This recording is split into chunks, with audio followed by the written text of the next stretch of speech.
MIM Congress పార్టీలపై తీవ్ర స్థాయిలో మండిపడ్డారు హైదరాబాద్ లోక్సభ బీజేపీ అభ్యర్థి మాధవీలత. ఎంఐఎం అక్రమాలు అన్యాయాలు చేస్తూ నియోజకవర్గం అభివృద్ధి చెందకుండా అడ్డుకుంటుందన్నారు.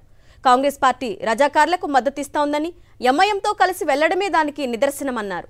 ఎన్నికల కోసం ఎవరితోనైనా కలుస్తామని ప్రకటించడం ద్వారా తెలంగాణ సమాజానికి కాంగ్రెస్ ఏం సందేశం ఇస్తోందని ప్రశ్నించారు మాధవీలత.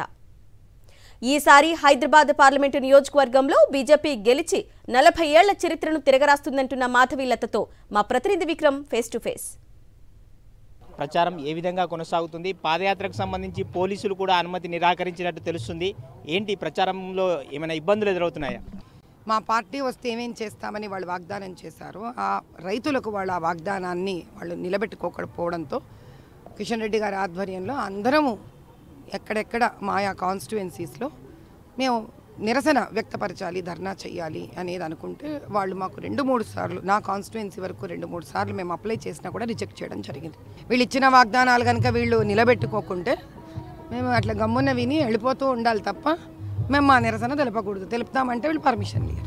అంటే పాదయాత్రకు సంబంధించి ఎప్పటి నుంచి చేస్తున్నారు? పాదయాత్ర ద్వారా ప్రచారం చేయాలనుకుంటున్నారు కదా? ఇంకో 2 రోజుల్లో మొదలు పెడుతున్నాం పాదయాత్ర. ఏ రజాకారులు అయితే భయంకరంగా తెలంగాణని, అక్కడ స్త్రీలను, పురుషులను, ప్రతి ఒక్కరిని కులం విచక్షణాభేదం లేకుండా భయంకరంగా నరికి చంపేసిన ఎంఐఎం నుంచి వచ్చిన ఆశయాలతో వచ్చిన ఏఎంఐఎం వాళ్ళతో కలిసి వీళ్ళు కలిసి పనిచేస్తామని అనడం, ఎవరైతే మేము ముస్లింలము, ముస్లిం కోసం నిలబడతాము అని వీళ్ళు ఇంత గొంతెత్తి మాట్లాడుతున్న వాళ్ళు హిందువులను, హైందవ దేవతలను నోటికొచ్చినట్టు దూషిస్తూ ఉంటే మరి మీరు ఒక హిందువేగా? అంటే మీకు రాముణ్ణి తిడితే ఇబ్బంది అనిపించదా? మీకు బతుకమ్మని వెకిలిగా మాట్లాడితే బతుకమ్మ గురించి, పండుగ గురించి మీకు కష్టం అనిపించదా? మనసుకి కౌసల్యాదేవిని ఇష్టం వచ్చినట్టు మాట్లాడితే కష్టం అనిపించదా మీకు? ఇంక ఏమిటిది నాకు అర్థం కాక, వాళ్ళేమో మేము ముస్లింలము అని చిటిక వేసి పోలీసులను తీసేస్తే మేమేదో చూపిస్తాము అని అంటే మేము ఎంత చేస్తామో ఏం చేయగలమో అని వాళ్ళు అన్ని మాటలు అంటుంటే కూడా కాంగ్రెస్ గవర్నమెంట్లో ఉన్న వాళ్ళు హిందువులని మర్చిపోయారు, ప్రజలు మిమ్మల్ని ఎంచుకున్నారనేది మర్చిపోయారు. తెలంగాణ రాష్ట్రము ఏ కష్టాల మీద కావాలని కోరుకొని తెలంగాణ రాష్ట్రం తయారైందో ఆ తెలంగాణ రాష్ట్రం ఒక భావ ఉద్రేకాలను కూడా మీరు గౌరవించకుండా రజాకార్లమని చెప్పుకుంటున్న వాళ్ళతో చేతులు కలిపారు.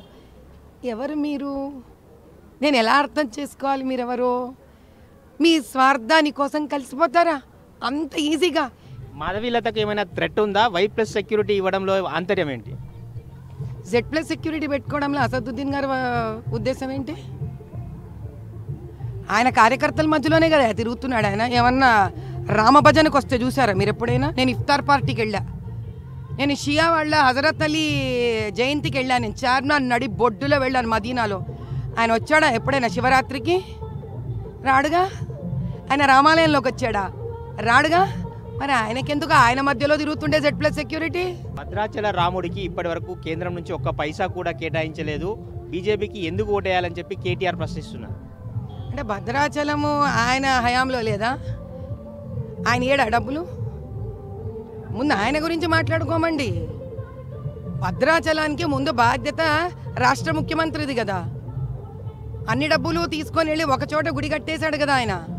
పార్టీ ప్రచారం ఏ విధంగా కొనసాగుతుంది? అదేవిధంగా రాజాసింగ్ లాంటి నేతలు ఇంకా బయటికి రాలేదు, ప్రచారం చేయట్లేదు అనే ఒక విమర్శ కూడా ఉంది. దీని మీద మీరేమంటారు?